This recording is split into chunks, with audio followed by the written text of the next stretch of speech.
যশোর সীমান্তে অভিযান চালিয়ে একজন আসামিসহ মাদকদ্রব্য এবং মালিকবিহীন অবৈধ চোরাচালানি মালামাল আটক করেছে বিজিবি।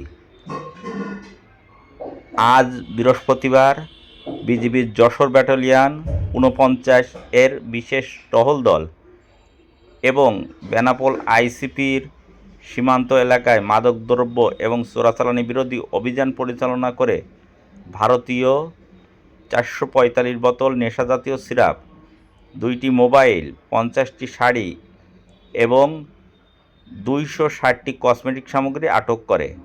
আটককৃত মালামালের মূল্য ৫,৪৫,০০০ টাকা বলে জানায় বিজিবি সদস্যরা।